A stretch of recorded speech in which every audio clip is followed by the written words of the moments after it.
Noun अर्थात संज्ञा। Noun की परिभाषा यह है कि noun is a word used as a name of a person, place और थिंग, अर्थात किसी व्यक्ति, वस्तु, स्थान, गुण, कार्य या अवस्था के नाम को नाउन अर्थात संज्ञा कहा जाता है।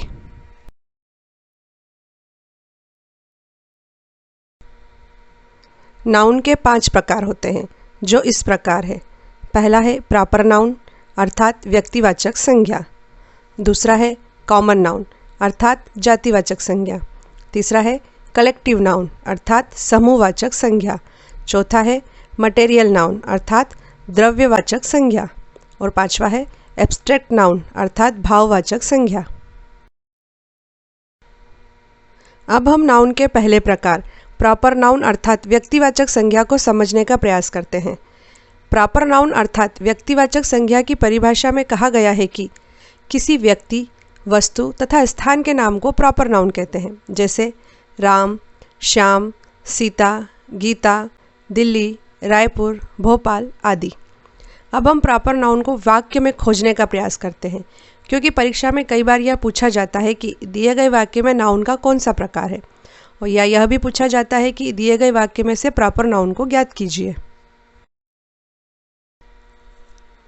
यहाँ पर 3 वाक्य दिए गए हैं, जिनमें से हमें प्रॉपर नाउन पता करना है। पहला वाक्य है राम इज़ माई फ्रेंड। इस वाक्य में राम किसी व्यक्ति का नाम है, इसीलिए राम शब्द प्रॉपर नाउन होगा। दूसरा वाक्य है आई लिव इन दिल्ली। इस वाक्य में दिल्ली किसी जगह का नाम है, इसीलिए इस वाक्य में दिल्ली शब्द प्रॉपर नाउन होगा। तीसरा वाक्य है वाई ताजमहल इज़ फेमस। इस वाक्य में ताजमहल वस्तु का नाम है, इसीलिए इस वाक्य में ताजमहल शब्द जो है वो प्रॉपर नाउन होगा। तो इन 3 वाक्यों से हमें यह समझ में आया कि किसी व्यक्ति, स्थान या वस्तु का नाम हमेशा प्रॉपर नाउन होता है। इस प्रकार हम आसानी से यह पता लगा सकते हैं कि सेंटेंस में किस जगह प्रॉपर नाउन अर्थात व्यक्तिवाचक संज्ञा का प्रयोग हुआ है। प्रॉपर नाउन पता करने की एक सरल सी ट्रिक भी है। यदि एग्जाम में कोई सेंटेंस दिया गया हो और आपको उस सेंटेंस में से प्रॉपर नाउन को खोजने में परेशानी हो रही हो, तो यह याद रखें कि प्रॉपर नाउन हमेशा कैपिटल लेटर से शुरू होता है। तो इस ट्रिक से आप केवल 1 सेकंड में प्रॉपर नाउन पता कर लेंगे। और यह भी याद रखें कि यदि सेंटेंस में कई सारे कैपिटल लेटर्स हों तो यह ट्रिक काम नहीं करेगी।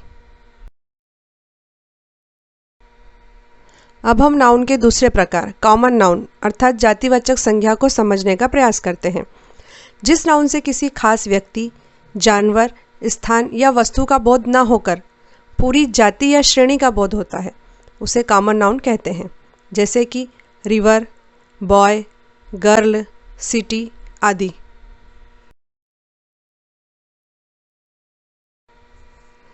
अब हम कॉमन नाउन को वाक्यों में से खोजते हैं। पहला वाक्य है the kid is eating the fruit अर्थात बच्चा फल खा रहा है। इस वाक्य में 2 कॉमन नाउन का प्रयोग हुआ है, एक किड अर्थात बच्चा, दूसरा फ्रूट अर्थात फल, क्योंकि बच्चा तथा फल दोनों एक एक ग्रुप का प्रतिनिधित्व करते हैं, इसलिए यह दोनों कॉमन नाउन है। अब हम दूसरा वाक्य देखते हैं द गर्ल इज़ प्लेइंग। इस वाक्य में गर्ल कॉमन नाउन है, क्योंकि गर्ल कोई भी हो सकती है, परंतु यदि गर्ल की जगह पूजा, राधा आदि नाम होता तो फिर वह कॉमन नाउन न होकर प्रॉपर नाउन होता। अब हम नाउन के तीसरे प्रकार कलेक्टिव नाउन अर्थात समूहवाचक संज्ञा को समझने का प्रयास करते हैं। जिन संज्ञा शब्दों में से किसी व्यक्ति या वस्तु के समूह का बोध होता है, उन शब्दों को कलेक्टिव नाउन कहते हैं, जैसे team, committee, jury, crowd, army, party, class, family, library आदि।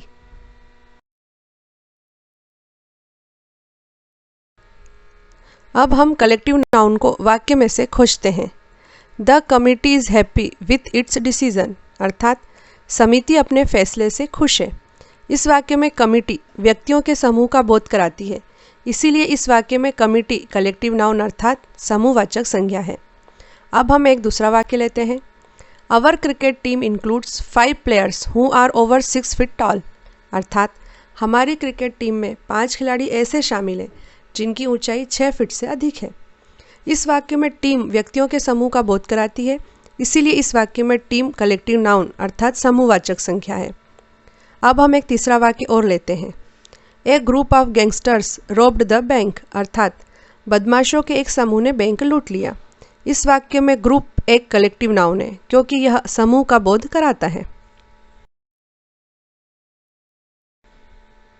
नाउन का अगला प्रकार है मटेरियल नाउन, अर्थात द्रव्यवाचक संज्ञा। वह पदार्थ जिसे मापा या तोला तो जा सकता है किंतु उसकी गिनती नहीं की जा सकती है, मटेरियल नाउन कहलाता है। जैसे water, milk, wood, gold, steel, stone, rice, ink, sugar, wheat आदि।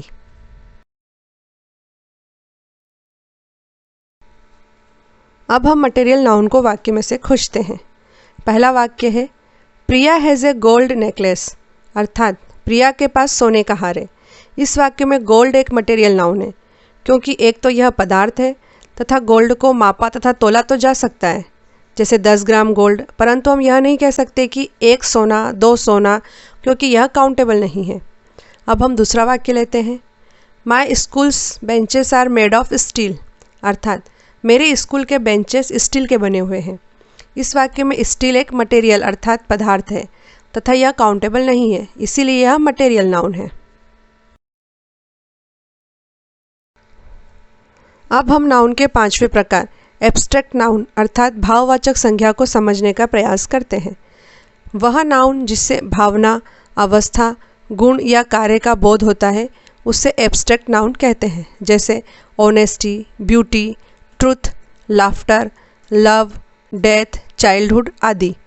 एब्स्ट्रैक्ट नाउन को ना तो छू सकते हैं ना ही देख सकते हैं, बल्कि केवल अनुभव कर सकते हैं। यहाँ पर 3 वाक्य दिए गए हैं जिनमें से हमें एब्स्ट्रैक्ट नाउन पता करना है। पहला वाक्य है anger can रूइन many good things, अर्थात क्रोध कई अच्छी चीज़ों को बर्बाद कर सकता है। इस वाक्य में एंगर शब्द एब्स्ट्रैक्ट नाउन होगा।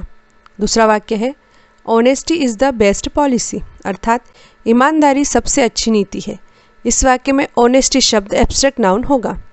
तीसरा वाक्य है trust once lost is hard to regain, अर्थात एक बार खो जाने पर भरोसा फिर से पाना मुश्किल होता है। इस वाक्य में ट्रस्ट शब्द एब्स्ट्रैक्ट नाउन होगा। अब हम प्रैक्टिस के लिए एक ऐसा वाक्य लेते हैं जिसमें कई सारे नाउन का प्रयोग हुआ है और पता करते हैं कि इसमें कौन कौन से नाउन हैं। जैसे वाक्य है mother is buying gold for Radha, अर्थात माँ राधा के लिए सोना खरीद रही है। इस वाक्य में 3 प्रकार के नाउन हैं। मदर कॉमन नाउन अर्थात जातिवाचक संज्ञा है, गोल्ड मटेरियल नाउन अर्थात द्रव्यवाचक संज्ञा है तथा राधा प्रॉपर नाउन अर्थात व्यक्तिवाचक संज्ञा है।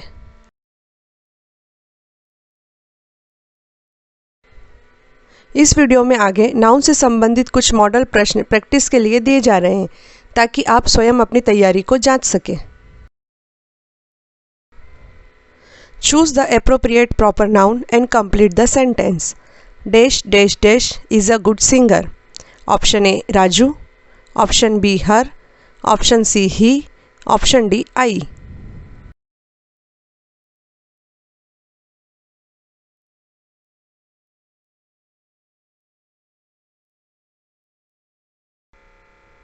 Right answer is option A Raju. We know that proper nouns are the names of specific people, places or things. So Raju is the only proper noun in the given options. Which word is a material noun? My mother wears diamond jewelry. Option A wears, option B jewelry, option C mother, option D diamond.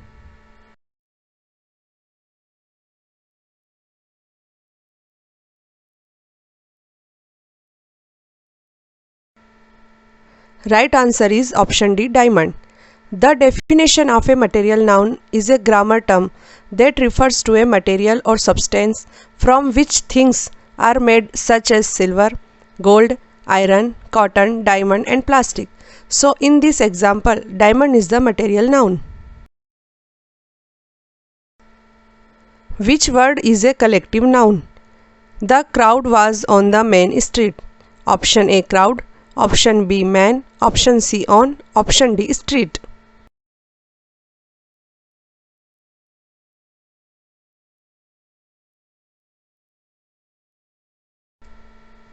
Right answer is option A, crowd. We know that collective nouns are names for a collection or a number of people or things. Words like group, army, party, and class are collective noun examples. So here, crowd is a collective noun. In the given sentence, which word is a common noun? They gazed across the valley. Option A, across. Option B, gazed. Option C, they. Option D, valley.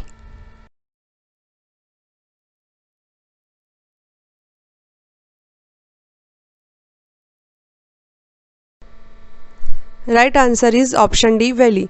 A common noun is the generic name for a person, place or thing in a class or group. So valley is the common noun in the given sentence.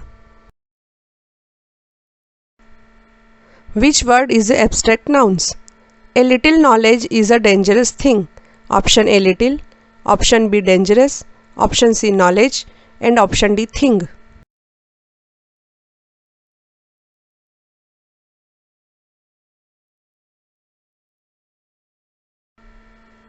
Right answer is option C, knowledge. Abstract nouns are words that are not concrete. Your 5 physical senses cannot detect an abstract noun. You can't see it, smell it, taste it, hear it or touch it. In essence, an abstract noun is a quality, a concept, an idea or maybe even an event. So by this definition, knowledge is an abstract noun. हमें उम्मीद है कि आप noun के विभिन्न प्रकारों को आसानी से समझ गए होंगे तथा एग्ज़ाम में नाउन से जुड़ा कोई भी क्वेश्चन बिना किसी परेशानी के सही सॉल्व कर पाएंगे।